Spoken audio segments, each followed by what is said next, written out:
Greetings, traveler. Greetings, friend. The pleasure is mine.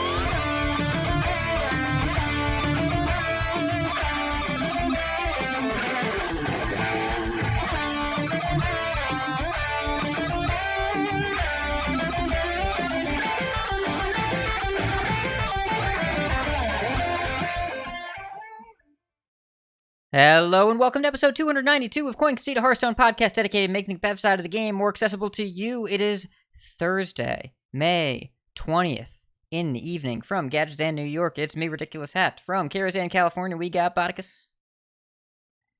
Yep. And from Undercity, Pennsylvania, we've got Edelweiss. Hello. I want to give big thanks to all of our listeners. That's you, listener. I want to thank you personally and specifically. If you'd like to find out how you can support us, receive rewards in return, head to patreon.com/coinconcede, and also support us by leaving an iTunes review. Totally free, really helps other people find the show. And we have 2 new patrons. New patron Keith W., thank you so much, and another producer. My co-hosts shake their heads in disbelief. Walu, thank you so much for your support. Kicking up that support to the producer level. Thank you so much. We are blessed by you. And all of our producers, we love you so much. Thank you for the reviews, for everyone that's left us reviews. And, hey, how's life in Ladder?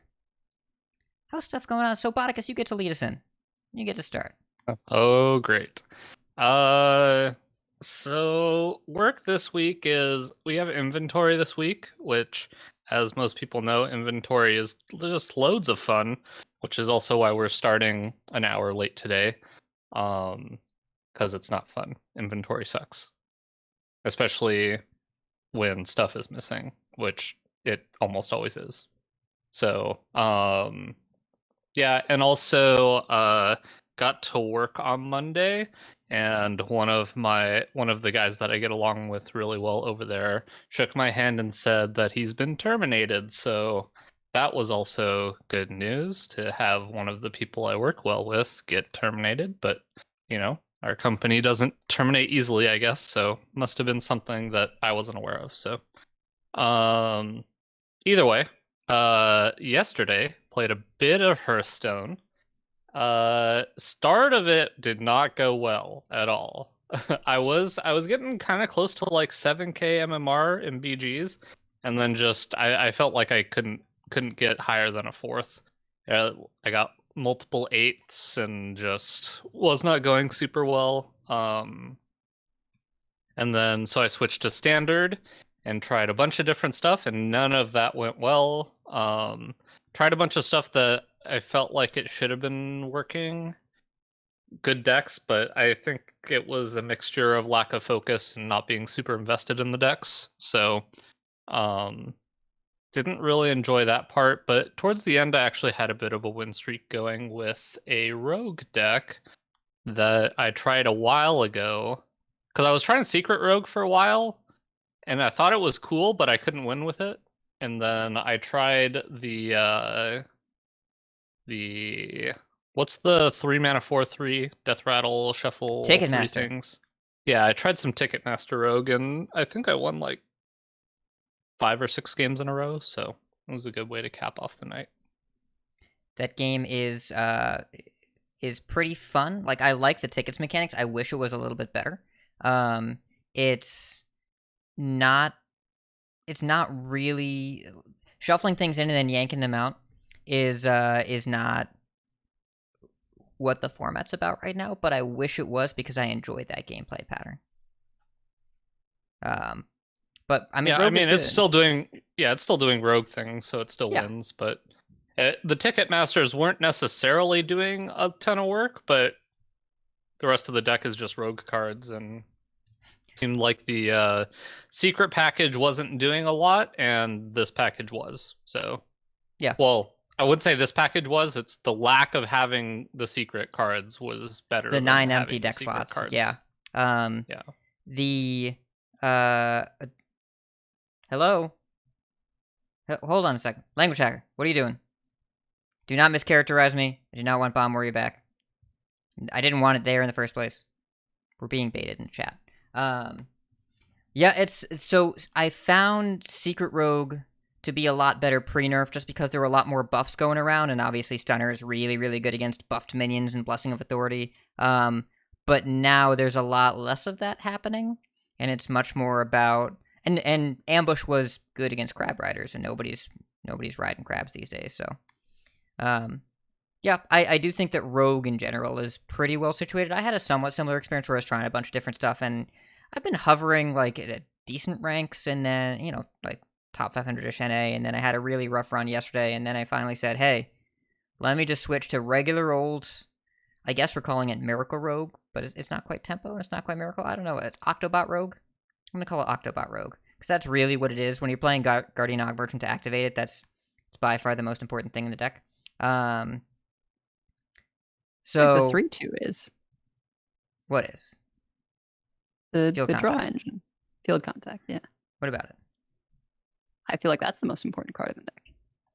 I don't know. Octo on 2 just feels so cheaty. Like, I enjoy field contacting, but I win a lot of games without drawing those, and if I draw Octo, I win a lot, and if I don't draw Octo, those games feel a lot harder. But yeah, field contact. Evolving missiles against Rogue sometimes. Yes. I mean, I would say the most important card in the deck is probably Wicked Stab, but, like, there's a lot. Because if you don't have those cards, you don't win very many games, because Wicked Stab is super good. But anyways... I don't know what's going on in chat. I'm not going to try and keep up with it. But yeah, so I just switched to Rogue and, like, have been doing reasonably well with it. Standard is weird, and I think I like it, but I'm looking forward to more cards, even though I enjoy playing games, and right now the biggest limiting factor in my time playing Hearthstone is how much time I have to play Hearthstone. Like, I want to play more than I can, so that's a good sign. Because there have been times in the past where I've had the time to play and I said, hey, I'd rather do something else. That's not what I'm experiencing right now, but I think we're pretty close to the mini set. 2 weeks. 2 weeks-ish? 2 or 3? Because what? It's the set came out... When did the set come out? March 30th? Tuesday, March 30th? Mm-hmm. 2 months after that would be next Tuesday. I don't think we're getting it in 5 days. No. So I would assume the week after. So what? That's 2 weeks away. That's not so bad. It's pretty good. It's pretty good. Cool. I'm looking forward to that. In real life, yeah, I'm going to relate to the rough work day and week thing, Bodicus, because it's been a week. So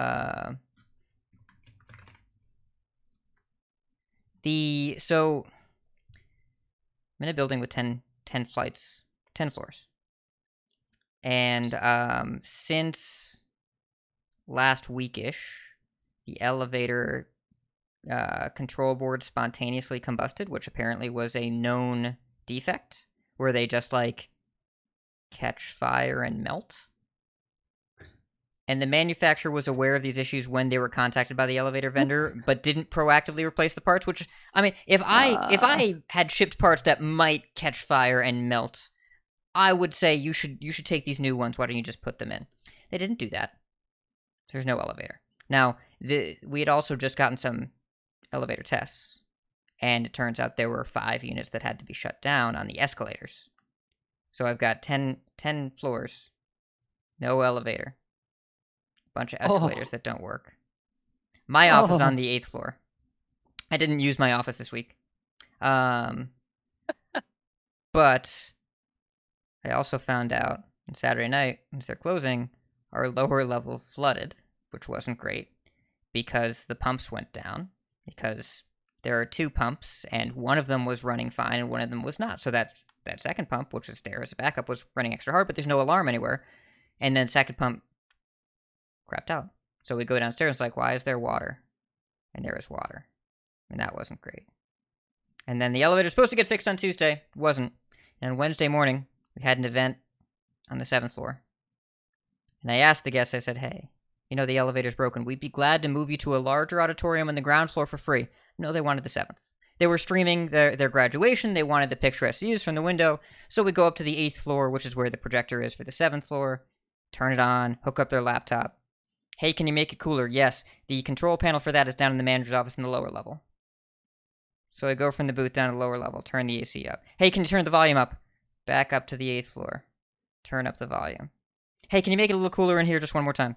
Sure thing. Back downstairs. Make it a little cooler. They were happy after that. My back got your hurts. steps in. My back hurts. Yeah. So, this is Manhattan facilities in a nutshell. Things break, they are expensive, and the buildings are very vertical. But slept well last night. And, yeah, step count's looking okay.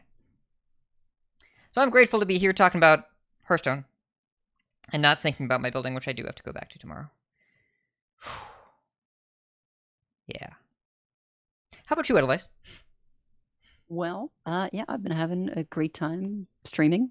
It's been a lot of fun, getting higher averages and things. And some folks were saying that things were mentioned regarding yours truly on the Squelch podcast. So I went over and had to take a listen to that, see what was said, and I guess my takeaway is that apparently I'm. We'll say too pretentious to guest on Squelch, too polite to outright decline, and too stupid to come up with a decent excuse for not being able to accept the invitation. So, we may have to pop over to Squelch to set things right. I don't know. So, I'm going to need some kind of CliffsNotes summary. My mentions have been blowing up for the past 24 hours, which I've been distracted with by stairs and naps, as indicated in the previous monologue. What is going on with all the podcasts fighting with each other on Twitter? Is that a meme? We're memeing, right? It is a meme. Oh, yeah. I understand Certainly that me Blizzard asking my co-host here what is happening on Twitter is ironic in a very enjoyable way. But it seems like there's a podcast war, and apparently I'm Podcast Thanos collecting them like Infinity Gems. That's what I've been told. I missed that part, but that's perfect. Yes. Well, if you like other Hearthstone podcasts, we can recommend Blizzlet, Squelch, Walk to Work, and Hero Power, among others, and we look forward to their future absorption into the Hat Empire of podcasts. So thank you very much for all of you making it visible so that your acquisition will be easier. Yeah, just so you know, he named about exactly half of the Hearthstone podcasts out there, so when he snaps his fingers, you know where the ones he didn't mention are going. That is true. Oh dear. But yes, it is. It's been funny and bewildering to read all of my mentions as to what's going on. Yeah, good stuff, Hearthstone Twitter. All right, shall we talk some news? It's actually a lighter news week, but there are some things to discuss. We can just jump in there. Gadgets and Gazette always gets the scoop. All right, so in the shop, well, we'll start off with the big news of the week, apparently. In the shop, there are two bundles never before seen. They are the golden bundles where you can get either 5 golden standard packs plus 1 golden legendary for $25 US, or 50 for double that. Currently one of the options in the shop right now. I don't know about you two. I've never been much of a golden collector, but I'm guessing these are aimed to get people dust, because that's how I always view golden cards, is lots of dust. This is not a good deal for just dust.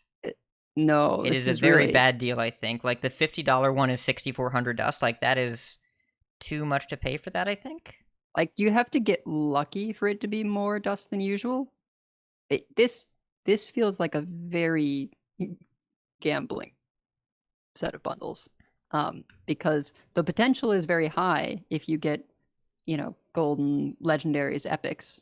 Like, that's pretty nice if you open those. But if you just get regular packs, it's pretty awful. Yeah, it's the Hyper Whale bundle. This just straight up standard bundle, that was a good deal. But these seem kind of awful to me. But if you want goldens, yeah, this is a great deal if you want shiny cards. And I admit that I have been tempted, but I have not bought any. I do like some shiny cards there, but there are some people out there that gold out entire decks. if you keep golden cards, these are probably the most efficient possible way to get a pile of expensive golden cards. And if you have the means and it is valuable to you to have a bunch of goldens, this is for you. And the great thing about always having a bundle in the store is that if a bundle is not for us, we can just not buy it. And that's okay. And the last bundle, which I think was $5 for 5 standard packs and legendary, awesome deal. That was an amazing deal. Yeah. Super great value. Really, really good as long as you need to build stuff, to play stuff. But for the golden bundle, you have to want the cards. You have to want the thing it's selling, viewing it as a lens to get dust the same way that people looked at the battle ready decks as a way to get dust. It's like, that's not really what that's for. The battle ready decks if you want to play the deck, and this bundle is if you want to play with the golden cards. And I like that they're moving towards the bundles making sense if you're not going to immediately disenchant the stuff inside it. Because there haven't been too many bundles where it makes sense to buy stuff and then dust it. I don't use golden cards. When I see a golden card, what I see is dust. That's all I see. So that's where my brain went. And now that you say that, it makes a lot of sense. Makes a lot of sense that it's not a way to get dust. So yeah, I just always figure if you want a golden card, you want to craft it because it's very rare to open. I would think it would be pretty rare to open the golden card you want unless you're trying to get a golden set. Well, but as inefficient as it is to craft regular cards, crafting golden cards is really painful. So if you're into goldens, I see how these would have a ton of appeal because, you think about crafting a golden legendary is 3,200 dust. It's so much. It's a lot, yeah. I do find, so what I try to do each set is I make golden commons that generate other cards. Golden wand thieves, golden wand makers, cards that make other cards that also look cool in gold. I like making those every so often. And back in the day, before standard, I made golden leper gnomes, abusive sergeants, and argent squires because they went in every deck I was playing. Sometimes you just gotta get them. I did gold out a Miracle Rogue deck once, and I still have most of those cards. And this card came up in conversation, I just like saying it. I still have my golden Vile Spine Slayers, because I love Vile Spine Slayer. One of my favorite cards ever. We still have it in standard, by the way. It costs 1, it's called Prize Plunderer now, but I liked it back when it cost 5. But yeah. Really good at 1 mana. Surprising. I definitely used to prescribe to the dust all my goldens every time, but now that I don't need that dust, I just sort of let them be, and if I can slowly build up goldens to the point that eventually I am able to actually do golden decks, that would be cool. But I don't think I've ever played an all golden deck. Yeah, it was the experience of doing that. I was glad I had it for a minute. But then I realized, I wanted to change one card, and I either break the appeal of the deck, or I'm just permanently on the hook for crafting additional golden stuff. And, if it's a tech card, am I really gonna make I forget what the tech cards were at the time, but am I really gonna make a golden Harrison Jones or something? No, absolutely not. But yeah, it's... All I'm asking is, I want an option. Okay. This is way, way lower than the auto squelch option. That one's still way, way at the very tip top of the list. But I wish there was an option that when I put in a deck recipe, it did not add my golden cards. Stop it. It makes it look ugly. No. Yeah, I also don't like that. I don't want partial you get the goldens mismatched, right? Yeah, so, it's if so you have bad. A golden and a regular, it definitely adds the golden, and then also. But then you get to optimize. Sometimes you play the non-golden first because you know they're going to kill it, and then you show the golden second, haha, you didn't get the good one. Other times you run out the golden one first because you think it's going to stick, and then it works better. Golden Octobot discounts by 2. I don't know if you knew that. I don't think you knew that. It's just I a would better still card. play the non-golden version. I'm honestly, if I was slightly less lazy, I would just disenchant all my golden cards and recraft them non-golden, even though it's net 0, 0 dust. I believe it actually just so that I didn't have to deal with that. I think it costs you dust at some rarities. I'm not sure if that's true, though. Maybe not. I haven't thought about it because I've never done it. Because, I don't know. I'm okay with 1 golden. I'm okay with that. Highlander decks are a godsend for that, because then you just need the 1 copy for the golden. Except they're usually big on legendaries, and I don't have a lot of golden legendaries. Anyways. Either way. Hopefully this, I mean, it's cool that I always like to see what the bundles are that they come out with, the new ideas that they have, because I'm sure that there is a market somewhere for these, and if there isn't, then I'm sure we'll never see this bundle ever again. So I mean, this is cosmetics, though. Like, there's definitely a bigger demand for cosmetics, so they keep doing it. But we think about cosmetics for hero portraits and card backs and whatever. This is cosmetics for the most important thing in the game, is the cards. So I wouldn't be surprised this sold pretty well. yeah, maybe. All right. Next item here. I've seen this a lot, that or at least a lot of Reddit memes about how Paladin is still the strongest deck, and it seems like they somewhat agree with that Paladin's a little bit too strong. Looks like Alec had a tweet here, Hat, that you have highlighted in purple, which means you get to read it. So I'm going to let you take over. So, this is from Alec Dawson, lead balance designer on the game. Paladin is a little stronger than we'd like, but everything else is hitting on the intentions. Most of the buffs were to set up classes for the future or do some cost correction. Player expectations surrounding the patch can be hard to manage. People have different spice tolerance. Smile with tear emoji. But we can see that and adjust how some of the communication goes out. We've been fairly consistent in the way we balance over the last year or so. Lighter touches and usually don't kill decks, and can do a better job of getting that message out. In the end, our expansions and mini-sets will act as opportunities for bigger landscape shifts, less likely to see that in our frequent balance changes unless something is very off. This reminds me of something that, well, you two talked about last week. It's pretty much exactly the same of somehow expectations were misaligned, that people got a balance patch and were expecting a mini-set or expansion release with a huge shakeup.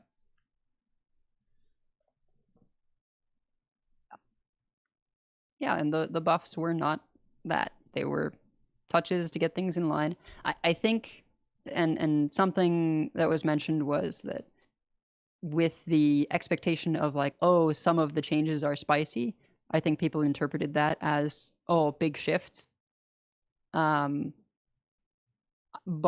I think that some of the actual changes were spicy in the sense that putting first day to 1 mana but 3 1-drops, and Crab Rider, instead of just changing its mana cost or its toughness, they made it Wind Fury just that turn. Like, those were, I would say, spicy changes in the sense that they broke our typical mold of what we expect from card changes.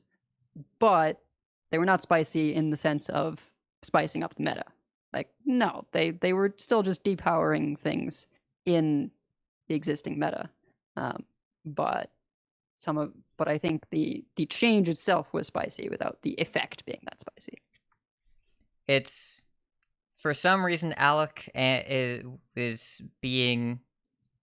He's not really being taken to task personally, but for whatever reason, people are memeing on the team because one dev used the word spicy to announce a set of changes because we were all desperately tweeting about it. And the meta's different.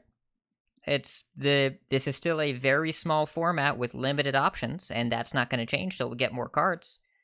But I don't think that a lot of us expected these particular changes, and the things don't feel the same.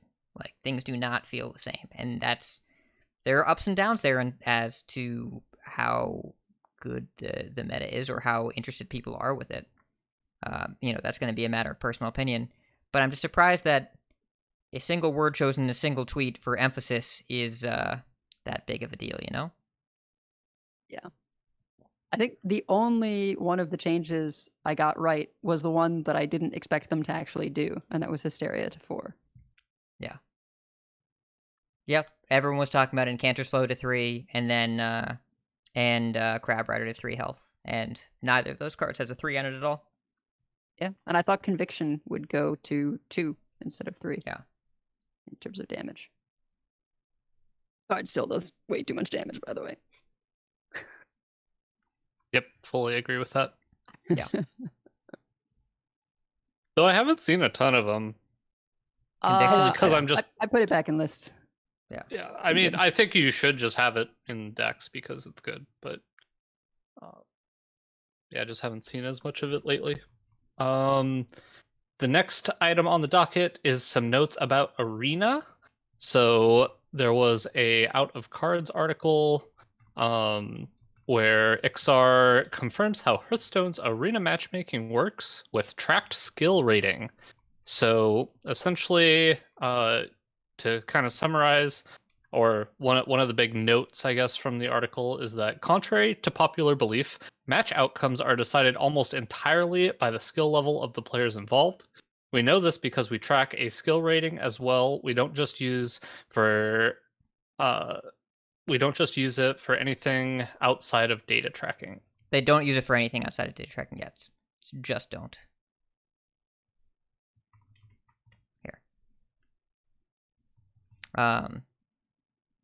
Yeah, so it's none of us are big arena players, I don't think, or small arena players. Not in a very When's the long last time any of us yeah. played arena, actually? When I was building a collection. Who's So, the like, most the first recent year? player here to have played arena? And what I year mean- was it?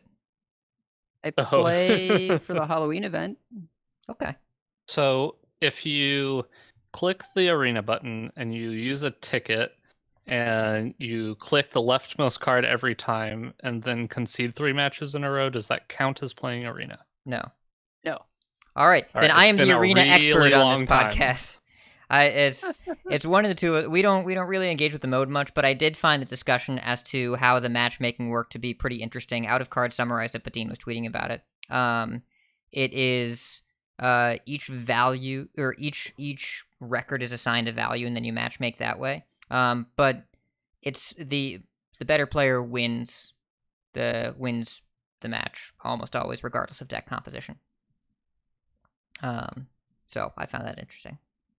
It's a slow news week. Work with us. All right. So to continue, we also have the Iksar AMA as we do every week. Some of the major points of major topics discussed. One was about Incanter's Flow, where he said a change to Incanter's Flow would have been more impactful, and given that the deck was already only borderline powerful, we opted to make a less aggressive change. It's worth noting you should only make a balance change if you believe the resulting meta is more enjoyable. In this case, we didn't think changing flow would have made a net positive effect. How do we feel about this? Disagree, but everybody is entitled to their own opinions. So, yeah, I don't know. I mean, I've been playing mage with minions. I mean, sorry. I'll just say real quick, I agree with the sentiment. I don't agree with the decision, I guess. Like, I agree that if you take out Incanter's Flow from what he's saying, I agree. But I don't agree that that's necessarily, I still think that card probably should have got a change. I mean, Sorry, I think continue. the takeaway there is like they tried Incanter's Flow at 3, it killed the deck, and that means you have one fewer deck that is a priest counter, and they didn't like what that did to the meta. So I definitely I've been playing mage with some minions in it. I've liked it generally as just spell damage mage, and I sometimes pick up Incanter's Flow off of Discovers. And it's pretty good when, I see, okay, how many spells are left in my deck. Getting that 1 reduction can be pretty good. I would never pick it if it was 3 mana. There's just no way to weave it in. So I do think that although, and we talked about this before, that Spring Water was kind of the more fun card of the two, and it feels like you basically just don't run Spring Water and anything with minions anymore, ever. That's kind of a bummer. But it does seem to have been the right thing to hit as opposed to Incanter's Flow, which surprises me a bit. It's unfortunate that we still have a Keleseth card like that around, but I do think it's okay for the deck to be powerful and to be able to do powerful things because it doesn't run any minions. And also, the deck's kind of bad now. It's kind of pretty bad. It's like a target deck now. Kinda. I mean, it just feels like I don't win the games where they play Incanter's Flow on 2, and I do win the games where they don't. That's just kind of how the deck feels. So whatever percentages that you draw Incanter's Flow. Well, I've beaten a bunch of flow on 1 draws lately. The deck is just so much worse at what it's doing, and they will still win some games, but the overall win rate, VS looked at it. At Diamond 1 and Diamond 4, Spellmage is a tier 4 deck now. It is under a 47% win rate. Even at Legend, it's at like 47 to 48. But it's still the second most popular deck in the game after Secret Paladin. For a deck to be that good while winning less than half of its games, like for it to be that popular with that kind of win rate, means that it was a design home run, that people want to do that thing. And removing that play experience completely is something they wanted to avoid doing. I, too, am not a huge fan of the feeling that you mulligan for this card, and when you hit it, your deck is crazy, and when you don't, then you feel like just moving on to the next game, or playing against that. Obviously, that's not the paradigm that we're looking for here. But Spellmage, like, Incanter's Flow came out in Ashes of Outland. The deck has been garbage for a year, and people have been trying to play it for a year. It's finally good because of a lot of factors in the Barons metagame, along with the printing of refreshing Spring Water, but it was good at first just because the watch post made it so you couldn't play minions, so you're just like, fine, screw it, no minions for me. Just took them out of the deck. Then they nerfed the watch post, we kept playing it. Then they nerfed the deck, and people are still playing it. It's clearly there's some value to keeping this around. Unfortunately, part of that experience means keeping around a Scrap Imp, which I'd rather they didn't do. But overall, Spellmage it wins less than half of its games, and it still sees a pretty high play rate. And that usually means the design is really good, at least in terms of it doing something that people want to do when they play Hearthstone. I will say as well, where I've been playing, I have seen a lot less Mage. I've also seen a lot less Warlock, interestingly enough, even though Warlock barely got touched too. And even though those decks were, like, overplayed a little bit, their numbers are dropping, they're not eliminated, but I do feel like the nerf was impactful. 5-mana Spring Water is such a worse card, and it makes the deck less playable in a lot of ways. Yeah, I tend to agree with that. Pat, why don't you take this next bullet point? So, Dean had a commentary. I actually think this is important to talk about and kind of related to what we just said. As far as balance goes, the meta at the high level tends to trickle down to lower level play over time, so given the choice we generally balance around high level play, the stats we most commonly look at are the top 1% of players. High level players generally have access to more cards, are more likely to try new strategies, and when an imbalance exists, we are usually only concerned when it looks unlikely any strategies will arise to challenge the powerful thing. When counters do exist, high level players will usually gravitate towards them and shift the meta on their own. This is the ideal case. When there is something extremely powerful in low-level play, it's less likely for the meta to shift on its own, so we step in to adjust so long as it doesn't adversely affect other skill levels. So they generally balance over high-level play because it's usually a model as to what other levels will look like over time, and top 1% is... Legend used to be the top 0.6%, so this is probably akin to, like, Legend through maybe, like, High Diamond. You might touch High Diamond here. Or it might just go through all of Legend because so many more people get Legend under New Ladder because of how it's designed. But also that if something is overperforming at levels where players don't have the skill set to naturally account for it, they're going to intervene as long as they're not breaking something somewhere else. That makes sense. You think that's the reason that they nerfed watch posts? I mean, I think they nerfed watch posts because, well, you played against watch posts, right? Yeah, I mean, That's That why. is a Like, reason, but I'm guessing that's more towards the latter part of this explanation and not the former, because I don't know that this was a balance around the top 1% of players, because in general, I feel like I remember you saying that the watch posts were not necessarily uh good statistic wise, right? Like Far Watch they're Post not was pretty helping. crazy. I think it was 3 posts that looked bad in stats because the meta was so badly warped around not playing minions, if I recall. Right. But I mean, I can see an argument for saying the watch posts were they were nudged because of how popular and how unbeatable they felt at other levels of play. But I do believe they were really relevant at high levels of play, and also just the play experience was bad. I'm thinking more like, remember when they eviscerated Highlander Hunter with 3 nerfs? I think that in some sense that had to be the contributing factor, that Highlander Hunter had a steady play rate, but after they gave it Voracious Reader and Polkelt, they felt like they had to do something to take it out of the meta. I don't know. I'm trying to think of good examples of this, because I can't think of too many nerfs where like it wasn't a competitive thing. It's Turtle Mage wasn't popular at low levels of play, and it was really good at high levels of play. That can be it. I don't know. Cabal Acolyte. Maybe Cabal Acolyte. Even though that card at 2/6 was bonkers, I wouldn't be surprised if Res Priest at lower levels of play was Cabal Acolyte, and Wave was just kind of a nightmare. Maybe. I don't know. This is pretty far outside our wheelhouse. Like, we have no idea. It's crazy to think. I was just thinking of some of the nerfs that the card is still so good that I can't believe that what it was before. And I was just thinking about Secret Passage last night. And how still completely bonkers that card is, and it used to draw an extra card. Well, it used to give you an extra card. Yeah. Yeah.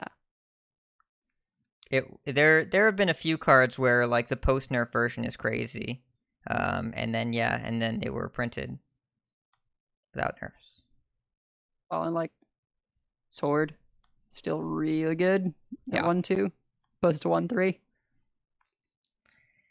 But also, he had another note on buffs that I think is relevant. We can talk about that too. All right, he said that buffs don't do a very good job at being meta balance fixers, but give class a few more options for experimentation and allow for more tools in future card releases. Successful for buffs means that the cards we think...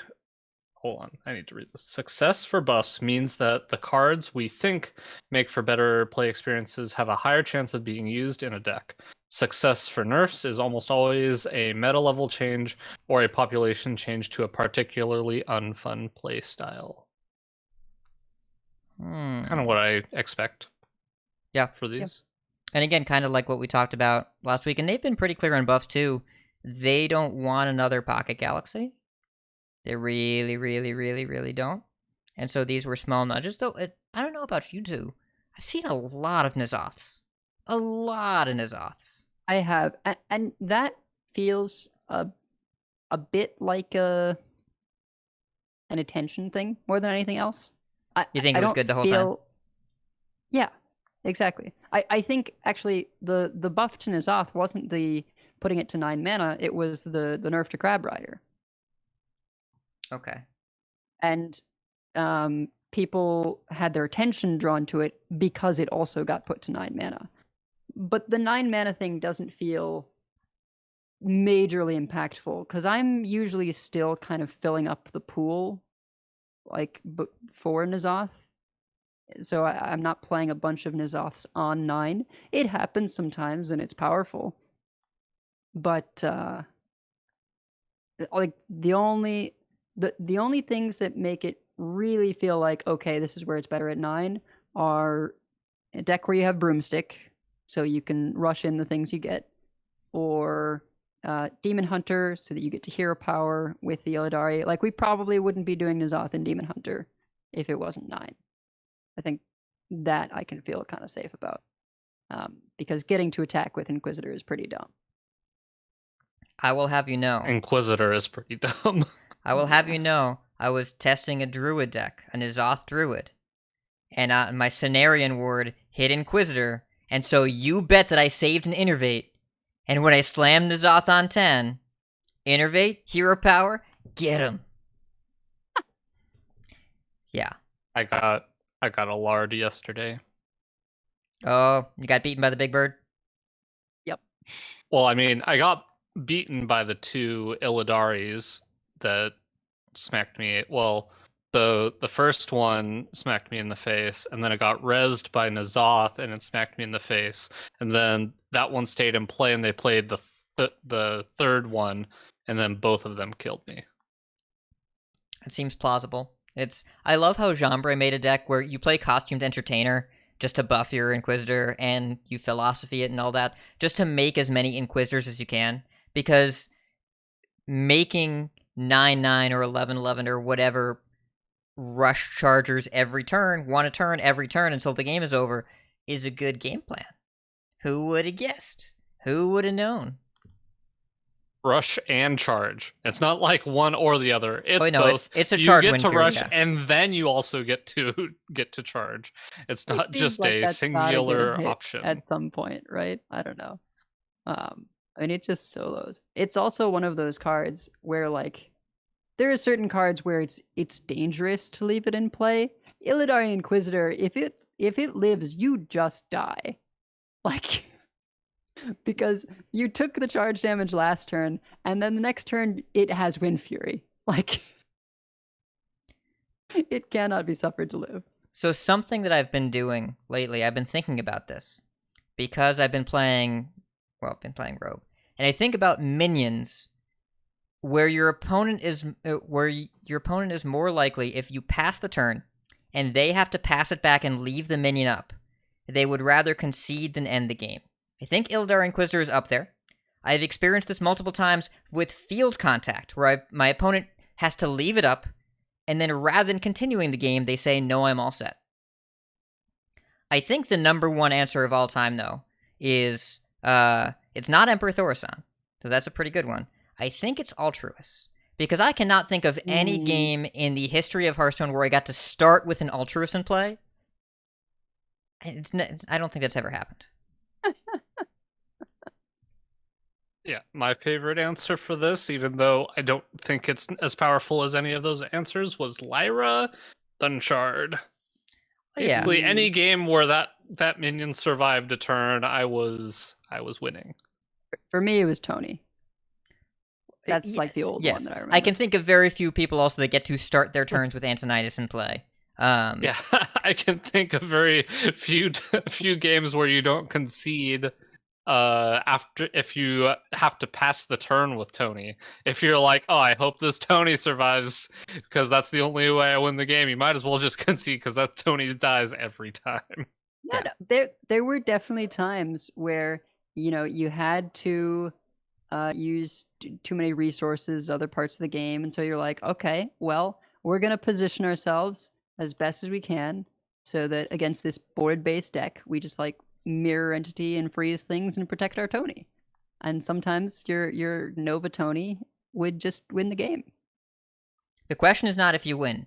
The question is the minion that your opponent is least likely to allow you to play with if they have to leave it up. And that is a very important distinction, because there are minions that will not win you the game that your opponent refuses to leave up. I think Altruist is probably both, though. Mm-hmm. But yes, I had a couple games today where I got to start the turn with a field contact. Those are fun. I had way more games where I was supposed to start with a field contact. My opponent's like, no, you can go to the next one. I got you. So, yeah. Got one more question, or one more answer from Iksar here about esports. So, esports, it's a question with a lot of subjectivity. We have an esports team and have ran championships, leagues, broadcasts, and events all over the world for many years. So in a literal sense, there is obviously direct intention for Hearthstone to be an esport. The question of was Hearthstone intended to be an esport usually comes from someone with an opinion on exactly how much should be invested into an esports program in terms of time and resources. Now, that's a very particular response. For those of you that were unaware of the Twitter goings-on this past week, Alex Charsky, former, I think he was one of the producers on Hearthstone Esports. He was involved with Hearthstone Esports. He wasn't the top person, but he was one of the top people in the Hearthstone specific region. Had some real gnarly tweets this week about saying that Hearthstone was not ever intended to be an esport. And then Dean replied with a Kermit GIF staring at him, the steering wheel one, if you know that one. And Chark said, "Oh, well, that was the look that we got for years when begging for features." And that didn't go over super well with a lot of the people on the Hearthstone team, because also I don't think it's super accurate. And he kept going off repeatedly and really just set fire to that bridge over and over again and kept pouring lighter fluid on it. So I think I like the answer here. That if you're asking this question, you already know what is acceptable for you or not. And I would guess there was misalignment with Mr. Charsky and the esports team. I'm not going to say that Hearthstone Esports is perfect, because it's definitely not. But I will say that maybe, dragging people on Twitter.com is not the way to make your point. So yeah. And one more news item. We're not going to cover it here, but there was an article written on Inven Global that interviewed some women competitors in Hearthstone and talked about the culture that's been building around the game. It's a nice kind of follow-up piece to the discussion we've had over the past month. Link is in the show notes. I recommend reading it over. There's no real new information in here, but there's a lot of really good interviews and character notes here that are, I think, worth reading. Strongly recommend reading it over. Yeah, I was sort of surprised that it was coming up like this much after the fact, but it takes time to put together these things, get in contact with everyone. But yeah. It was a good read. All right. Y'all ready for tournament time? Yep. It's the Grand Tournament! All right, Grandmasters.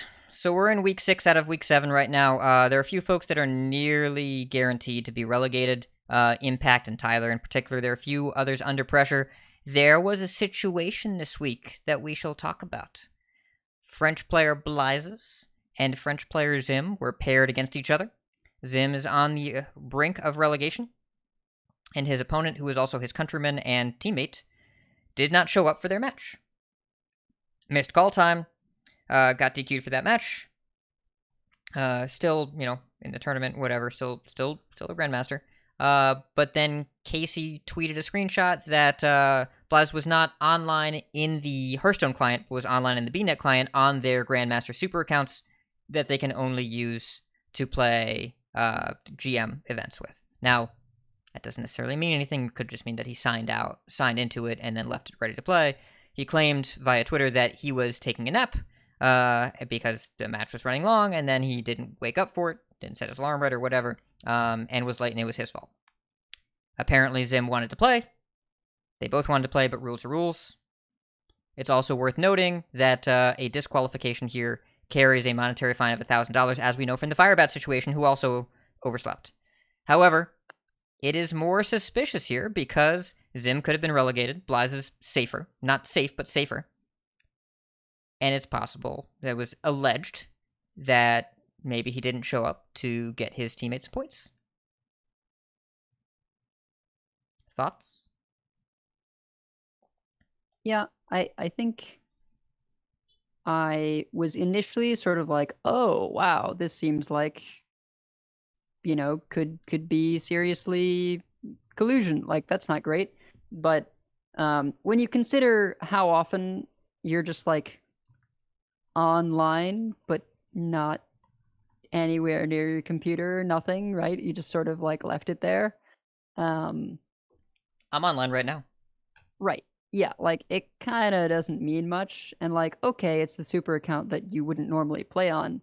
But if is expecting his match, so he's just logged in and then goes to take a nap because something's running long, and we have horrible sleep habits, like I totally could see this scenario. And yeah, it's not going to be worth $1,000 to me. I love my teammates. I'm not going to take $1,000 fine for any of my teammates. Like if the same kind of situation happened for me for something like that, it just doesn't really make good sense. I mean, it is worth way more than $1,000 to not get relegated, right? Yes, but one is directly to me, and the other is to someone that wasn't playing as well. Like, yes, they're my teammate, but Well, I don't know, theoretically, I it's- think what Bot is saying is that there would be an understanding that $1,000 gets reimbursed. okay. I don't know. That's assuming collusion, which I don't think that there was necessarily here. But that would be, if that were the case, then that would probably be the solution, I would think. It would be, but then that's like just such a depth of sort of treachery that I tend not to expect of people from the get-go. I am glad that you were not heavily involved in tournament magic in the 10 years before or 20 years before, because there were so many like understandings that if you scooped to someone, you got a favor done for you later. That like it was pretty common where people would, if one person was eligible for prize and the other wouldn't, there would be a concession, and then like you didn't even have to say anything. It was kind of cultural that after the fact there'd be money exchanged. I mean, I definitely experienced those, and I don't know. I guess somehow that situation feels fundamentally different to me, because I don't know. One, I guess it's smaller stakes. You're not like in this designated league, but there are a lot of like drawing into top 8 happened quite a bit in Magic. Sure. I think that's kind of the thing that I think was most accepted. Like, hey, our records are, and depending on the event, I feel like judges would even let you just take a draw. Well, no, you can. Drawing was a thing in Magic. It's just like a concession without saying anything at the table, with both players understanding the person making the concession would be duly compensated later. I guess that I never experienced. Yeah. Really? That's surprising. It was definitely a thing that at least in New England PTQs, it was definitely a thing that would happen sometimes. Oh yeah, Southern California PTQs, it was, yeah. I don't know. Maybe and there was also, I didn't get that. It was like there was definitely a lot of drawing, some amount of concessions, and definitely some amount of playing if you're if normally there would be a draw, but your buddy was on the verge of bubbling in, and dream crushing. You would play it. Yeah, you would dream crush and play it out. Yeah, I don't know if that was a Midwest difference or what, but I did not encounter any of that in the stuff I played in Ohio, PA, Michigan. Well, either way, it's the admin team reviewed the situation, concluded that they were not involved in collusion and no win trading occurred. It will be note that in the announcement, Blythe has been penalized for a different infraction and won't receive points for Week 5 of GM. We will honor his top 8 finish for the playoffs tiebreaker, but he did not receive his 2 points for last week, and we don't know why. Apparently all the rulings will be published after the season is over. So for a different reason that we're completely unaware of, he lost 2 points. Like not to do with the no-show. Not Weird. to do with any allegations of win trading or collusion. It's right. I don't know if there was something up with like we have no idea what it is. It's because I don't want to say not because of the no-show, because maybe because of the no-show and the subsequent social media, like the tweets and the twitlonger about it. Maybe he got fined for that. Like maybe he got docked points for conduct unbecoming. I don't know. We have no idea. But he did not. He was ruled to not be cheating in this case, which makes sense because if you think someone's cheating, then you kick them out of Grandmasters. Right. Yeah. So, yeah, I'm curious what that is, but we'll find out later. So that's really what's going on with GM. There's a lot of Last Hero Standing happened last week. This week is the final, or this week is Last Hero Standing, and then we have Conquest next week for Week 7 to close it out before playoffs start. So we're almost near the end here of Season 1 of Grandmasters. And I've enjoyed at least keeping up with this season. It does seem to be a little bit easier to keep track of what's going on. And go Rami. Let's go. He top 8'd I again. think you mean vamos, Rami. Vamos, Rami. All right. So, as far as qualifiers go, last week... So remember last week was only a couple days after the nerfs, and then the first weekend after the changes. Priest and Rogue were the performers that we really saw in qualifiers. And Priest tends to overperform in tournaments, especially in Conquest tournaments, where bans can really guide the deck and help it do well. And also we're going to see it in the hands of better players who kind of know what they're targeting in open list. So, Priest and Rogue by far had the most wins.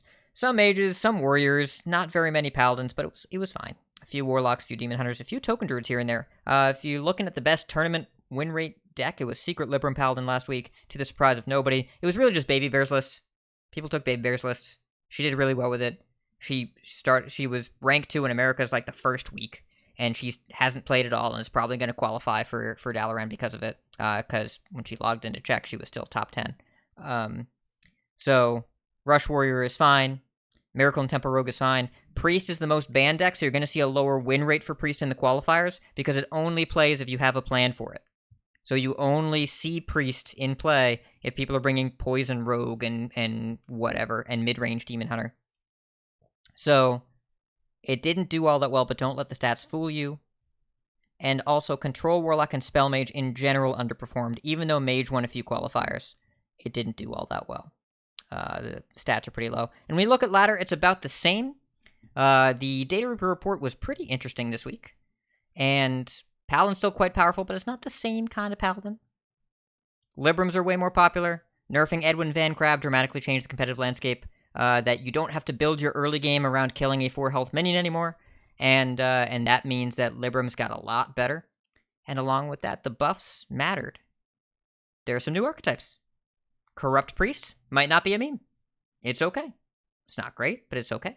Death Rattle Demon Hunter, actually looking pretty solid. At Legend and Diamond, it's actually a over 52% win rate, a tier 1 deck. At top 1000 Legend, it's a tier 2 deck, but it's like, it's okay. Control Warrior, looking alright. Yeah. Edelweiss, I know you were trying, not really control, but like, hand buff warrior? I feel like I hit an isolated sequence of matchups that led to the win rate I ended up with, because I was like crushing priests and rogues with that deck somehow. Rogue just because hand buff things, and priests because, they would Elucia see my hand of, 11 clowns that they couldn't play, and then... Yes.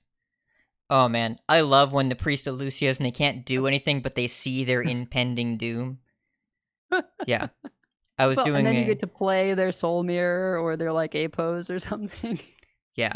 I was doing a session the other day with Matters Lover, and they Lucia'd and saw our hand of 3 Illidari Inquisitors and a Studies. They could not play the Inquisitors, so they played the Studies for Kurtrus, which was good because they had a Shadow Word Death that we didn't have a target. So we played their Apo on the Kurtrus they generated to death it, played their Renew on us, gave them something really crappy. I think we gave them a Philosophy, and then Devouring. Yeah.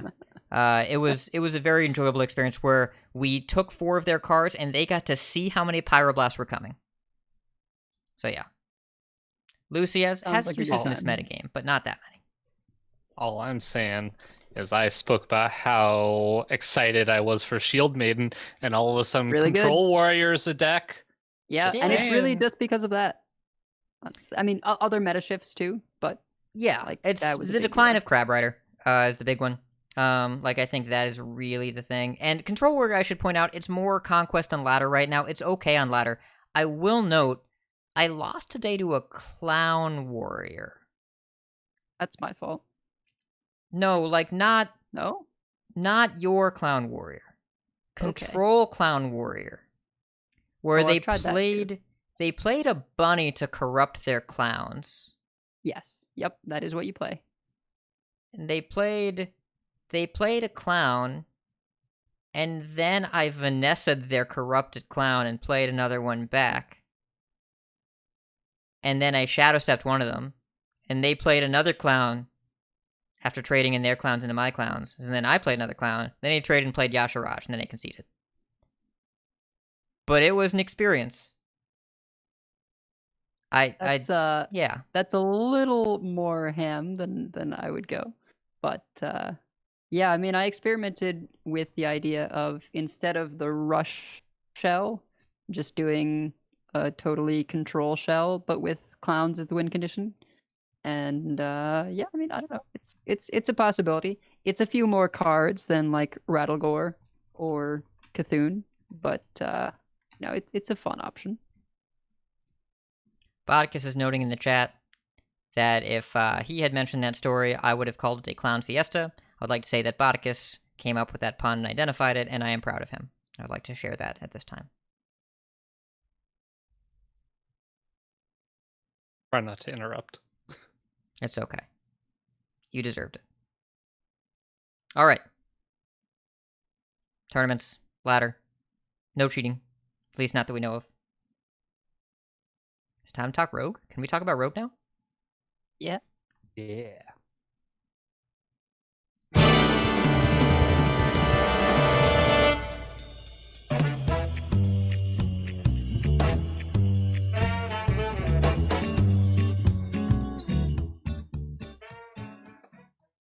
It's Rogue time.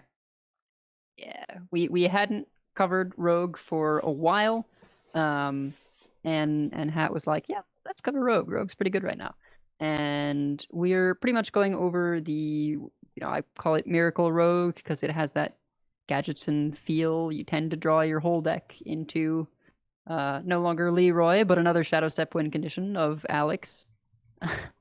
And yeah, you can play secrets, but it's a bit worse, mainly because of the decline of the buff paladin. That was really the reason that we were running secrets, was because Blackjack Stunner was so good against buffs, minion buffs. So there's not a ton of incentive to be playing Blackjack Stunners right now, meaning not a ton of incentive to play Secret Rogue.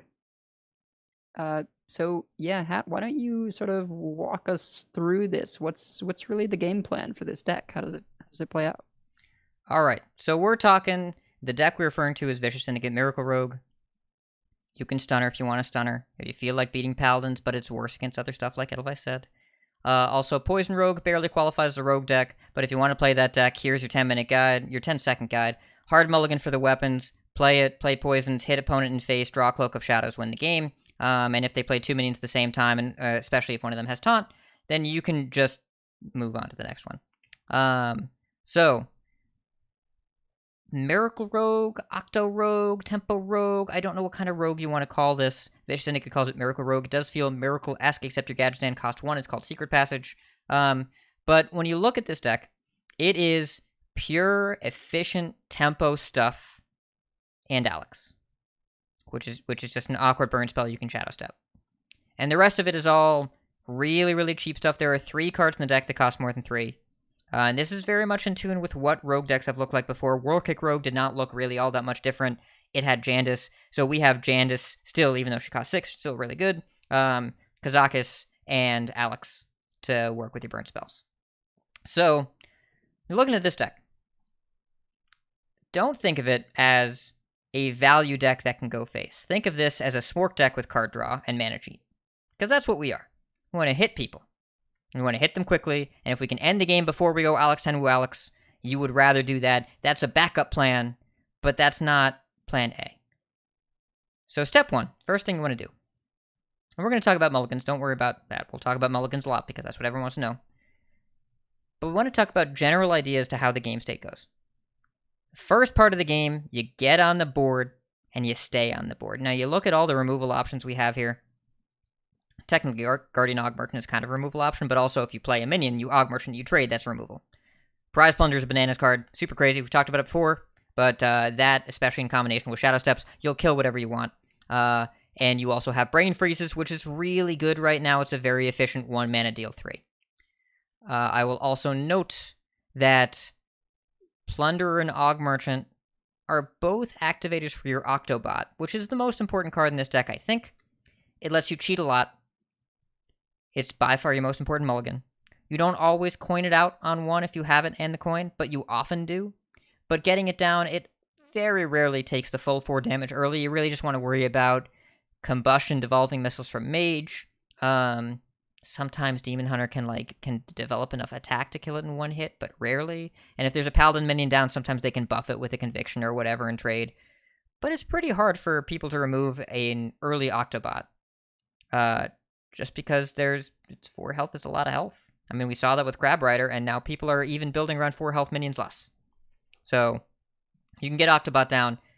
Don't be afraid to use Plunderer as an activator. And Og Merchant is designed as an activator. And then after that, you get Cheat. Even if it's on 3 cards, is plenty. And if you get more than that, you're pretty happy. But you just want to get the board down. You want to get rid of their stuff and make your own. Very important to do. And sometimes, if you're against classes, if you're against Priest or Warlock, you got a Plunder on turn 1, go ahead and play it. Go ahead and play it. Attack for 2 on turn 2. Because the 2-1 is going to be so relevant at pressuring your opponent, and if it attacks twice, 1 mana deal 4 is good enough in those matchups, a lot of the time. You don't need it as much for removal, and the things that you're trying to remove are a little bigger. You can even do that with Guardian Og Merchant. The Divine Shield is actually pretty relevant in both matchups because of how Hysteria works. But it's not a bad idea to just play the 2 1-on-1 and just get them. The biggest mistake people make with this deck overall is getting too greedy for value that you don't need. So don't worry too much about doing that. Play your stuff on 1 sometimes. No, don't play your Plunder on 1 versus Mage or Demon Hunter in particular. Don't play it on 1 against Druid. If their hero power gets rid of your minion, it's not worth doing. I will note, if you're against Hunter and you're going first, play your Wand Thief on turn 1. Trade with their Wolpertingers, trade with their Intrepid Initiate, with their Wound Prey, whatever. Play your 1 mana 1/2. Just get it out there against Hunter specifically. It's really just Hunter in this metagame. Not good enough against Druid, but Hunter has a bunch of things that are vulnerable to turn 1, 1/2. So that's really your early game. Now, Edelweiss, I know you have not been playing Rogue. You've been playing against it. Yeah, you know what I hate against Rogue? That is now in every Rogue? Cult Neophyte. Cult Neophyte. And so that's not like... Sometimes that's an early game card. Sometimes that's not. But... Well, I've been playing Mage, so they're always expecting me to be Spell Mage, and so they want to delay Incanter's flow. So I've seen it played on 2 pretty often against me. It's And not bad on Skept 2. a Yeah. lot. Against Mage, like, you jam your Neophytes, you keep Neophytes against Mage, right? It's really, really powerful there. Against most classes, if you're going first, you probably keep Neophyte. Just because disrupting the coin turn is important. And the coin turn in this format is usually pretty early on. But that's not really... I don't think of that as a board card. It's more of a disruption card that, will attack your opponent for 3 sometimes. And that can be relevant. And also, having 3 attack is really nice against Aldor Attendants or whatever, because they can't hand a Vidal on 2 anymore, and then you trade it, and etc. But, yeah, it's Cult... Is it Neophyte? Cult Neophyte? Cult Neophyte. Yeah. Neophyte is surprisingly good in this deck when it's really, in previous metas, been kind of a trap card. You want it in the current Rogue in this current meta. Botticus, you said you've been playing some Rogue too. Does the Ticketmaster Rogue play like most of this stuff? Yeah, pretty much everything that you mentioned here. It's really just like 3 cards that it just adds the 2 Ticketmasters and the 6 mana legendary, I think, are the only major differences. I would guess. Actually, look, I didn't even see. We have a list right here. But yeah, I was worried about Rogue like this because we lost Eviscerate, and Rogue really likes going face, and having Eviscerates to close out the game is really important. But then they decided to, just give us a 2-mana Fireball sometimes that is also just an Eviscerate that doesn't need combo. because Eviscerate very rarely ever got played before turn 5 ever. So, yeah, Wicked Stab is crazy good. That card is super scary, and when you're playing against that card, know that that card exists, because that will do a lot of damage to you. A lot of damage. Yeah. Though also, Priest can take advantage of that if you don't play around Lucia. They will take your stabs and they will stab you with your stabs. But yeah, it's Wicked Stab is a lot. And when you transition from the early game to the mid game, ideally in the early game, you've got some board presence going on, and think about, your Foxy Fraud Swindles or whatever, or even just foxing into Vanessa on turn 2 and just getting anything. You just kind of want to start hitting them with 2-3s and 3-2s, and you kind of want to start chipping them down, and that's almost entirely your plan for the mid game, which is really like, I don't know, turns 4 through 8 or so. Between Octobot and Alex, that's your mid game. Those are kind of your boundaries there. And this is where you can also get a lot of value out of Cult Neophyte. If you can predict a Soul Mirror turn, if you can predict Hysterias, etc., etc. There are a lot of pretty powerful spells. Guardian Animals. Yep, Guardian Animals if you're playing against those, or even Overgrowth. If they can't Overgrowth, then they can't do anything. So that can be pretty useful. You want to be aware of that. This is where you don't want to get too greedy for value. Your mid-game involves Spell Disruption, powerful legendaries like Kazakus and Jandis, and occasionally you high roll with Vanessa or hit the wife with Mancrick. But if you're doing things like Mancrick on 3, Shadow Step them so you can play them on turn 4, stop doing that. Hit them with your 3-4. Play Kazakus on 3. You probably don't want to Shadow Step it. You probably just want to play the 5 next turn and use the Shadow Step something else and hit them for another 3 damage. If you can connect with these minions, then you want to. If you really know that you need the value. If you're against a priest on an empty board and they're at 30, then yeah, you can step your Kazakus. But you want to think, can I get value out of this 3-3? Can I attack them with my 3-3? Because those little points of damage really add up over time, especially when you start disrupting them. And you think about the end game here. Besides the Alex combo being 24 damage, if you do the full combo, even just Alex by itself and 2 Wicked Stabs is 20. It's 20 damage. 20 is a lot. Well, but once you've hit the 10 mana mark, but yeah. Yeah, but, right. Assuming that we get to turn 10, which we may not. We hopefully don't. We hopefully just kill them before then. But if you see an opportunity to 10-woo a Jandis or a Kazakus and give up your Alex combo, probably worth doing. Right? That's probably worth doing. If you have the opportunity to Shadow Step and use it on a prize plunderer to keep the board instead of saving it for Alex, probably worth doing. If you have a field contact and you can draw 3 cards, and it's turn 6, and the other option is do nothing, or do mediocre stuff. All right, play a couple 2-drops. It's use your field contact. Go in there. 2 or 3 cards, totally fine. If it's turn 5 and you have nothing going on and you have a secret passage, play the secret passage. And you play a 2-drop and a swindle. That is acceptable. That is a deal. The biggest mistake I see people make with this deck is saying this could do so much more later. That is correct, but what makes Rogue is that it could do so much more later, so you just do it now and then win the game because of it. Because your secret passage, you only played 1 or 2 of the cards, but you killed them with those cards. Yeah. And I think I'm always surprised. I'll see Rogue, they play field contact, do a couple of things, clearly, then run out of battle cries or combos or whatever, and then they play secret passage, and I'm like, you only have 2 mana left. What are you doing? And it's like, well, but the field contact is in play right now, so if they can passage and maybe hit another 1, maybe 2 things that they can play, maybe get a couple more triggers of that field contact. Yeah, they don't want to wait until next turn just to get more passage value, because they can get more contact value with passage. And even if you passage into Foxy Prod, Brain Freeze, Shadow Step, play the Foxy again, go. 3 cards, deal 3, fine. Yeah, there's so many times where I know that I wouldn't have made the secret passage because I hate playing secret passage with 2 mana remaining on my turn. That just feels wrong to me. But it beats me a lot of the time. Most of the time, when I'm playing Shadow Step, you want to play the Shadow Step when you have the intention to replay the thing that you're Shadow Stepping. So the way I think about it is mostly just leave your stuff in play. And if it survives, take your value trade and then shadow step and replay the minion right away. Don't, like Hat said, you don't want to be playing your Mancrick and shadow stepping it to replay it again the next turn. You want to play the Mancrick, they play a minion, and then you can sometimes take a value trade and then shadow step and replay the Mancrick after that.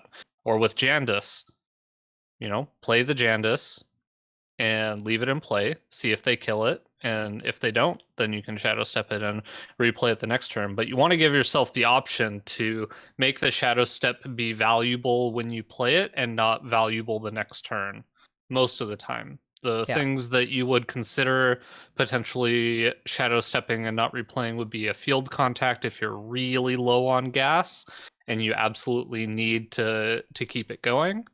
But yeah, most of the time, just leave your stuff in play. It's way more difficult for your opponents to just deal with your stuff because your whole deck just kind of keeps generating on itself. And, I guess what I'm saying is don't sacrifice board presence for future because you feel like you need future value. Yep. The one exception I would say is with Jandis, the 2-1 isn't super significant, and there are times where okay, my opponent's been clearing the board pretty repetitively. I'm gonna want this extra Jandis, so I'm gonna step in now. Because there, the 2-1 doesn't have as much immediate impact. Well, and here's the thing about Rogue. Everything is, here's the rule, only break it these 7 times. Cause everything is it depends in Rogue. And that's what makes this deck so challenging and interesting and why I'm kind of addicted to playing it, because the gameplay is so dynamic from game to game that the decisions you make often vary. There are times where I will shadow step and replay a Wand Thief with 0 mana up to get some powerful spell for a future turn. There are other times where I usually do shadow step Jandis the turn I played if I'm against a priest or whatever. If I'm against priest or warlock and I need more boards, then I'll shadow step it right away. If I'm against a paladin, I leave it in play, because I'm more likely to shadow step a prize plunderer, which is insane with shadow step. It's so good with shadow step. And there are a lot of times where I will Tenwu something and replay it and then step the Tenwu and hold it. I know I'm going to need the burn. 16 damage. Set up the burn. But other times, I did this today. I had a double octobotted Kazakus, which was pretty disgusting. And so I ended up going Kazakus, Tenwu, Kazakus on the same turn. I just left everything in play even though I had a shadow step in hand. Because I don't need a shadow step for value. I got 2 5/5 copy golems. That's going to be my next couple turns. This shadow step can wait. It'll be useful later in the game. But the thing about shadow step, it's always useful. So if you're just trying to figure out, is this good now, is this good later, you need to think about the board in the context of the game. Because if the question is shadow step good here? Almost always the answer is yes, because shadow step is a crazy card that costs 0 mana. Those are good. We like those. But you're going to have so many opportunities over the course of the game to use it. You have to figure out when it's going to matter, when it's going to help you win more, as opposed to when it's going to help you do something cool. Don't shadow step your Mancrick. Usually I think shadow step your Jandis, but not always. Don't always shadow step your Tenwu. Not even always on your Alex. Sometimes you're not going to do it on your Alex. You're going to need to navigate each game, and that's what makes this section difficult and this deck really fun, that you'll need practice. But usually the mistake that we see people making with Rogue is they play too much for value and not enough for board. Your board matters, because if you worry about the Alex combo, so you shadow step too aggressively, if you left your minions in play and you brought them down to the point where you killed them with wicked stabs, you don't need Alex. They're just dead. And that's the thing that you usually want. You usually want them to just die. I know that sounds silly when I say it out loud, but usually you want to hit them with 3/2s, so you don't have to worry about your 8/8 that costs 9 damage. Now, you can do that, and the thing about the endgame combo is it's in your deck almost for free. And so for those that don't know how this works, on turn 9, or if you have Octobot discounts on turn 8, Alex shadow step the Alex, hold it. Next turn, Alex, Tenwu the Alex, 24 damage. That's a lot. Now, Elucia will tear this combo apart, so be aware that they will just play your Tenwu. Doesn't mean you lose, but if you have any Tenwus and Shadow Steps, they will just play them for you. You don't really want that. But it's an option that is available to you. And if you are worried about a board of taunts and you need to deal a bunch of damage, this is how you do that. And this format, I think, is more defined than anything about so few decks having relevant life gain and about being on 8 life at any point being a death sentence. So, be aware of that. And when it comes to playing against this deck, I would say the thing that is scary is like, yes, Alex is scary, and I do tend to want to deny Octobots and that kind of thing so that we don't get, just Alex to death. But ultimately, I find that most of the time when I beat Rogue, it's because I'm able to counter pressure. Because if you just try and clear every single board over and over, if you're not strictly a control deck that's designed to do that, you're gonna struggle. Yeah. And so I've been playing the Spell Damage Mage, and typically the games where I win, it's because, yes, I'm able to clear the board repeatedly, but usually I squeeze in a couple of Mask of Cthulhu's to get in damage, and I'm able to set up lethal damage with fireballs or things. It's not generally because I killed every single thing that they played. Because that's too many things. And with Rogue, you want to be really focused on initiative of how little do I have to trade? Not how much do I get to, it's how little do I have to. Trading is your broccoli in this deck. You eat it only because someone else says you have to do this thing. Otherwise, you focus entirely on the steak or whatever that you like eating, the cheese, and you just go face. And you hit them because they have to try and stop you. You don't have to try and stop them. They have to try and stop you. That's the goal. You want to be in a position where your opponent has to go out of their way to keep you from killing them. And if you're not getting your boards there with Rogue, you're probably not playing it correctly. Be more aggressive with using your cards. I should also note, I do enjoy broccoli. It was just the first vegetable I could think of that people have distaste for, but I like broccoli.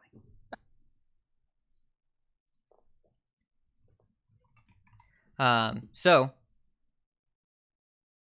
any thoughts before I move to mulligans, Botticus?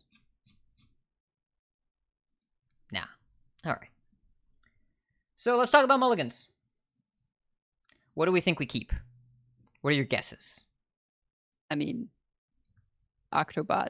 Yes! I feel like it's pretty much Correct. always. Yes. It is by far the best keep. Octobot, and then it depends. Basically, yes. Okay, so I don't think I would really ever mulligan Mankrik or Kazakus. I don't think I would throw those back very often. Well, and my thinking regarding Mankrik and Kazakus is basically, if this is in your deck, why, and if you're, sorry, let me rephrase that. If you're not keeping Mankrik and Kazakus, why are they in your deck? Because they're so much better in the early game than any other time, right? Like the 3/4 is going to be best on curve, and the Kazakus into 5 mana golems is generally insane.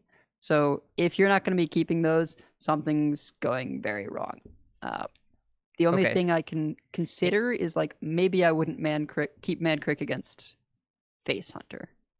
And if I'm playing Face Hunter, by the way, and my opening hand is Mankrik, Wrangler, Rhino, I'm full mulling for a 1-drop.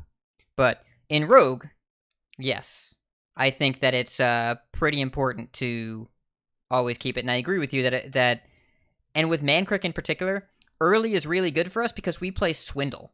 And Swindle has a pretty high chance of hitting the wife.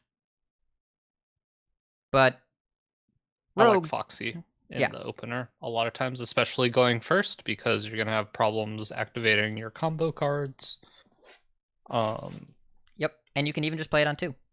So the highest win rate keep cards per HSR and Legend rank with this list are Octo, Kazakus, Mankrik, Field Contact, and Foxy in that order. However, it is important to note that Field Contact only has a 50% keep rate. So you want to be very careful when you're looking at stats. Check keep rate every time you look at mulligan win rate. What I am seeing here, what this means to me, is that Field Contact is being kept when people have Octobot, and it's good when you have Octobot, which is why they're keeping it. But you don't just keep Field Contact going first with a hope and a prayer. You need it with Octo, and you otherwise don't keep it. But Foxy, I think I keep it 50 is still pretty high. You're not It going to is. have that. You're not going to have Octobot 50% of the time that you're also keeping field contact. So field contact seems to be a card you're going to want definitely in a matchup like Priest. Definitely Priest and Warlock. Probably Warrior. I don't know for sure about Warrior, but I would guess Warrior would be an okay one because even the Rush deck takes a bit of time to get going, and I would probably mull it again. Well, I would mull against every Hunter because it's probably too slow and not super impactful, and Paladin probably a mull without Octobot. So I pretty definitely rarely want it against yeah. Spell Mage, I think too. I think so, but against Spellmage, I want to do stuff. I just want to do stuff early. I want proactive 2-drops. And I do count Foxy as one of those. It's actually, we show in the stats, it's only kept 70% of the time.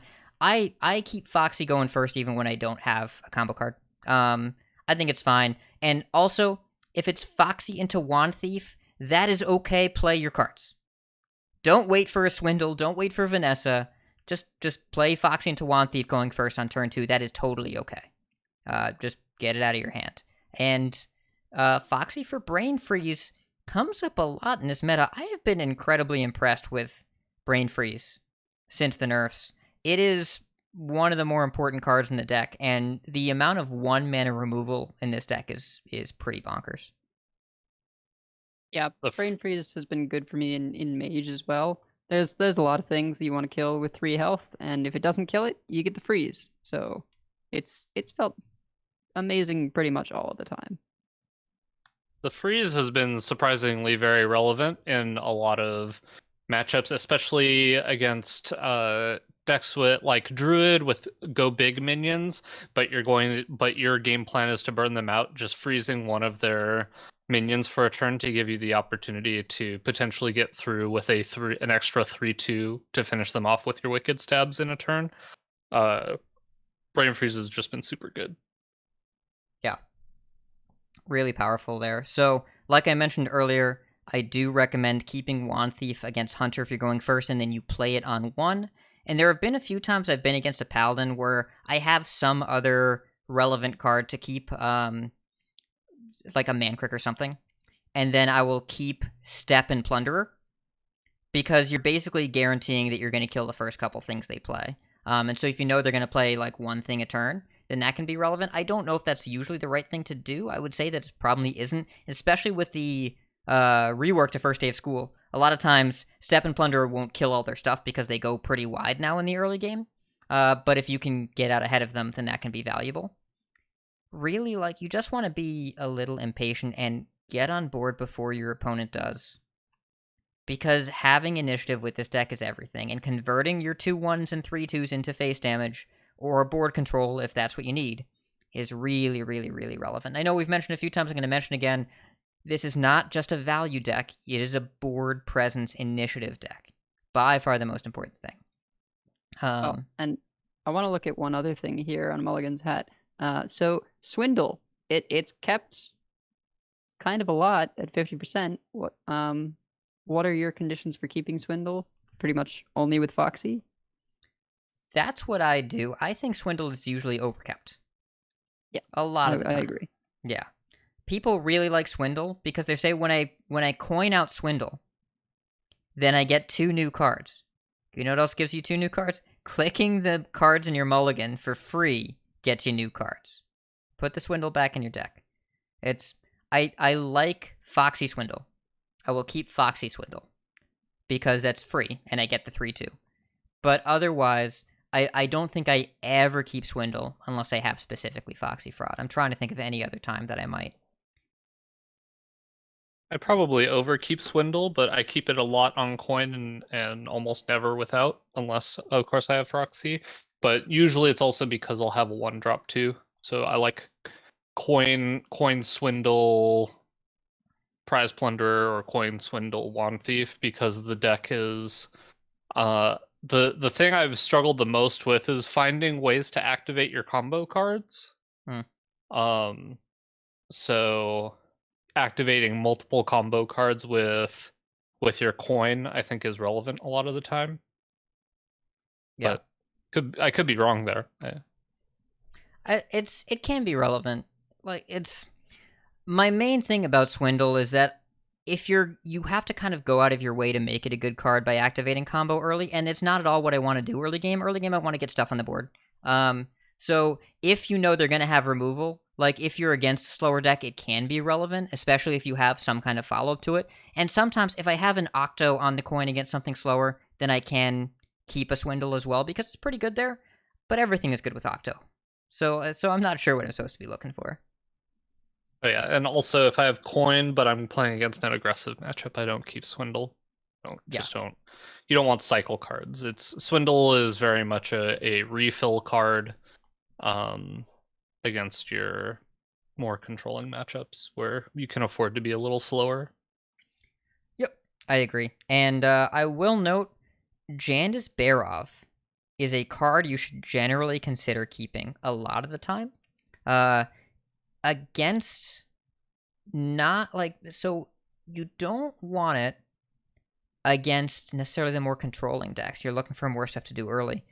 If you're against mid-range decks and you have a hand that can control the board somewhat reasonably, a coin Jandis or an Octo Jandis can be pretty powerful. So she's surprisingly high on the list for a 6-mana card. She's right after Foxy and right below the deck's average win rate. Only kept 20% of the time. It's such a powerful effect that if you have Octo, I think it's usually worth keeping her.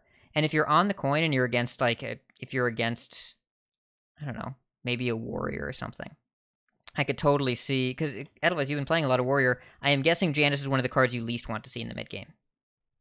Yeah, Jandis and Kazakus, right? One of the ways you lose is just Kazakus into double Divine Shield 5/5s or something. Yeah, that board presence could be a pretty huge nightmare. Like, the matchup as Rush Warrior is generally favored because you get large conditioned minions that are just too big for the rogue's removal to deal with. But the times you lose, it's because they pressured you too much in the early game, in the mid, start of the mid game, and then just killed you with Wicked Stabs and or Alex. So yeah, it's complicated, but yes, sometimes in your super low curve tempo deck you keep the 6-drop, but there are occasions where you will keep Jandis and it will be the right thing to do. Welcome to Rogue, everybody. It's kind of hard to explain. And, and Neophyte against Mage and Priest, keep Neophyte. Especially if you're going first against Mage. Really, really good against them. But you keep it against Priest as well. Alright, and as far as matchups, the thing that's great about Rogue, you are not heavily favored against anyone, like more than a 60% win rate. You are not heavily unfavored versus really anyone. There are very few matchups that are lower than a 40% win rate. I think the worst one is Rush Warrior at like 39% per HSR last 3 days at Legend. But even then, it's pretty close. You have highly dynamic game states. There will be some games where you have no cards in hand by turn 6 and a bunch of little dorks in play, and you'll barely squeak your opponent out with burn spells.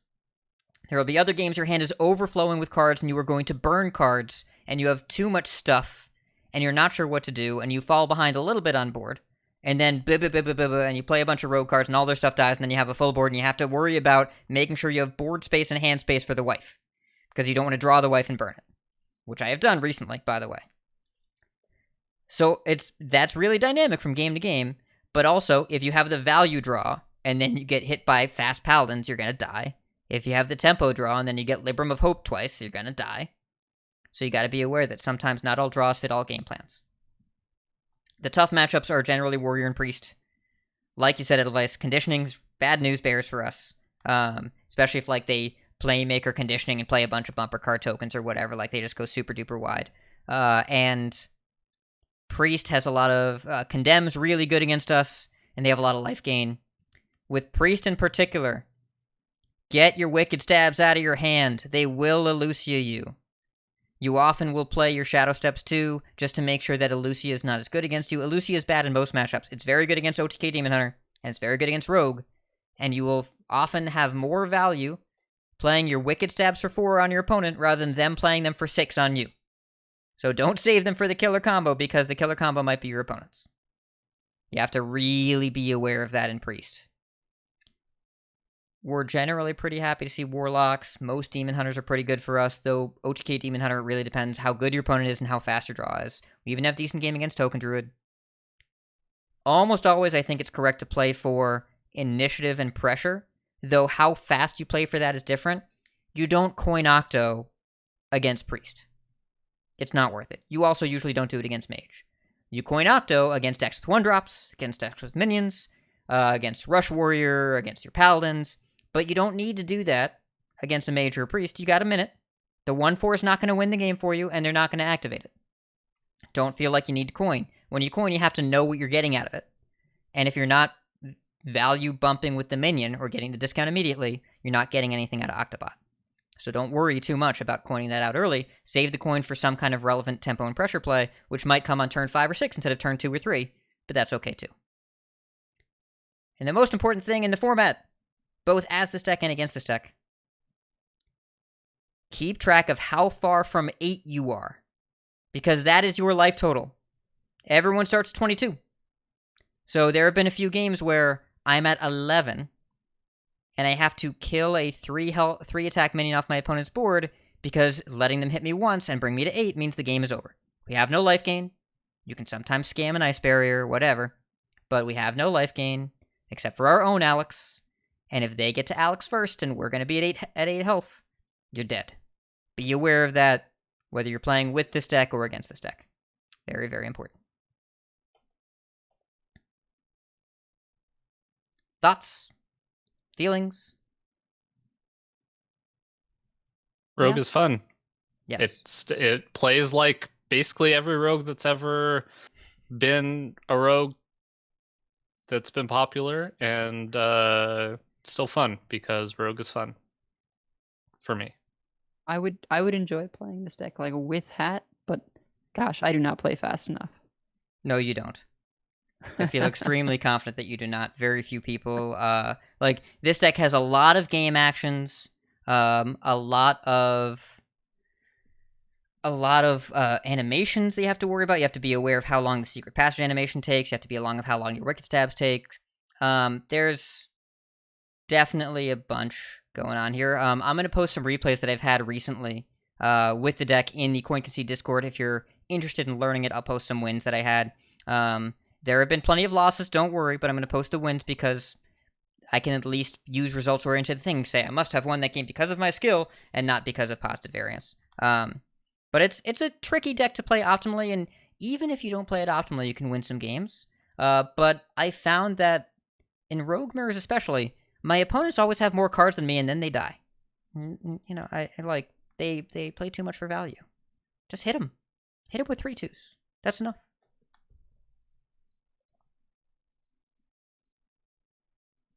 Also, sometimes take Potion of Illusion. Ooh, yeah. I do Oh, love me a Potion of Illusion. That's one of my let me tell you. Someone got a 4-card Potion of Illusion against me. It was like Jandis, the 2 Jandis minions, which I believe were Shield Maiden and the Warrior Mech, Scrap the Golem. 4/5 Scrap Golem. Yeah, You and lost a that Wand game. Chief. You lost that game. I won that game actually. Oh. I massive Okay. Cthulhu to their face off. But maybe I didn't win that one. No. I was one off. Hey Alex, how's it going? Yeah, that was Alex. Oh, that's against J. Alex. I was literally one Yeah. off. I got a bloom, and if I had the mana to be able to squeeze a ping in, I had fireball for 8, fireball for 8, ping. But yeah, that was a bummer. Good game, Alex. That was good. J. Alex. J. You gotta say the J. Whatever. That's More the name. syllables. Okay, I'm not gonna call you Del Weiss. Yes. But yes. You just say Adel. Anyways, J. Alex, the Rogue Master. But yeah, it's those are I'm not gonna lie. yeah. I saw J Alex and I was like, well, I'm not winning this game. Yeah. And the Rogue Mage gameplay is somewhat scammy. There's a little bit of scamming, but it sounds like you scammed each other back pretty well because you mentioned Lightning Bloom, and that definitely wasn't in your starting deck. Look, Keyword and Ivory is a very fun card. It is. Wait, who yeah. Are you Keyword and Ivory and Lightning Blooms? Yeah. That's gross. So and the potential out was spell damage, minion, bloom. Well, I had Aegwin. So I had Aegwin, bloom, double fireball, but I couldn't squeeze in a ping. And J-Alex was at 17. Dang. Very Couldn't sad. get him. So, this is the conclusion of our Rogue Talk. We are now on to Streamer Talk, where streamer Edelweiss TCG, twitch.tv/Edelweiss TCG, was playing against twitch.tv/JAlexanderHS. Matchup at the Titans. But that's going to end our Rogue Talk for the week, and we're going to wind down our show here for the week. We have many folks we'd like to thank. Check out our thanks section on the website at coinconcede.com, where you can find our contact info, our show notes, and our patron information. You can monetarily support our show at patreon.com/coinconcede. Join us every week live by following us on Twitch at twitch.coinconcede.com. Join our community chats in our Discord at discord.coinconcede.com. Or into our email, coinconcede@gmail.com. Follow us on Twitter at coinconcede. Like, share, and follow us on Facebook at facebook.com/coinconcede. Just like some CC swag. Head over to our shop at shop.coinconcede.com. Big thanks to our producers. Oh my goodness, so long. Number 3, Itinerant Wizard, Doge TK, Proby1, Dr. Fish, Crash, Cat, Beef Squatch, David P. Snowpack, and Taro, Lucky, Fade to Black, and Waloo. Also, big thanks to Wash in the Wind for the 10 subs at the beginning of the show. Thank you so much, Wash. Congrats on the new job. Wicked Good for the raid. Stell J for the sub. Crash for the sub. Helping Friendly Book for the sub. And Glitchy86 for the sub. Thank you, everyone. Now I'd like to coin concede to Hearthstone Podcast Twitter for being a bunch of crazy people this week, especially the last couple of days. Really excited to hear the dramatization of this on Twitter, even though I have not been able to keep up with it over the last couple of days. Am I a boomer now? I can't keep up. Edelweiss, what about you? I think we are, Hat. I recently took a survey that had a 35 and up age bracket. That's where the cutoff was. So I think that officially means we're boomers. Yes. Not what was it? Geriatric millennial? Is that? Yeah, geriatric millennial. That's kind of a silly term.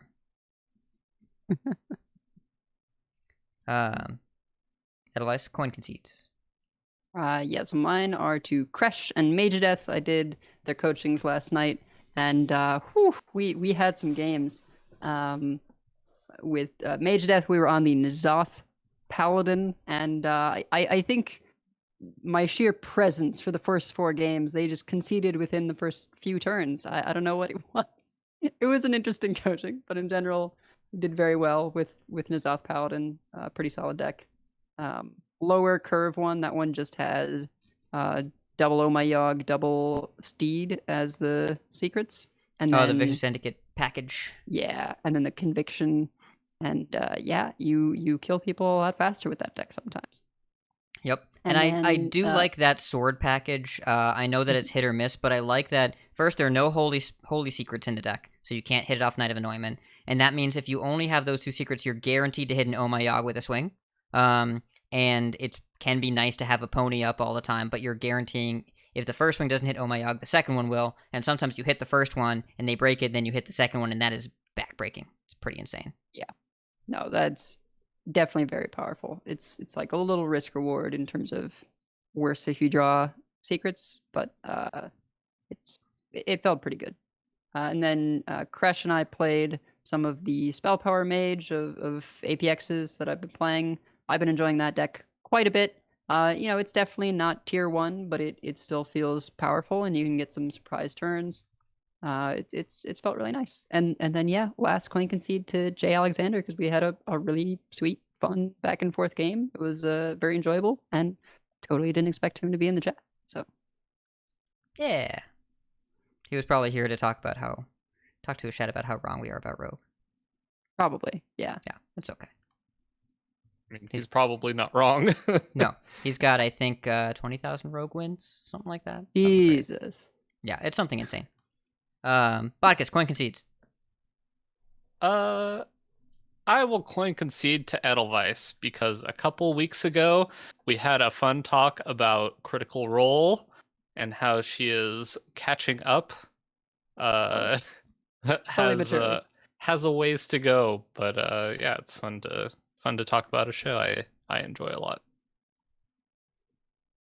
I have heard that show is good. I need to understand D&D. I don't think I get it. Yeah, that's not a show for you. Not because you wouldn't grossly enjoy it, but the time commitment involved is astronomical. Okay. What? Yeah. You're right, that's not for me. Yeah, Okay. each show is longer than our podcast. Oh boy. Significantly longer. Yeah. And hundreds of episodes. Y'all can give me the Cliff Notes. Yeah, Yeah. first campaign was 114, I want to say. Campaign 2 is more than that. They're Well, on I'm glad you two enjoy it. episode 139. 139. That's a lot. Well, I think that's going to do it for our show here. Before we hit the 4-hour mark. So, keep calm and mulligan for Octobot. And if you see us on ladder, coin concede. Coin concede. Coin concede.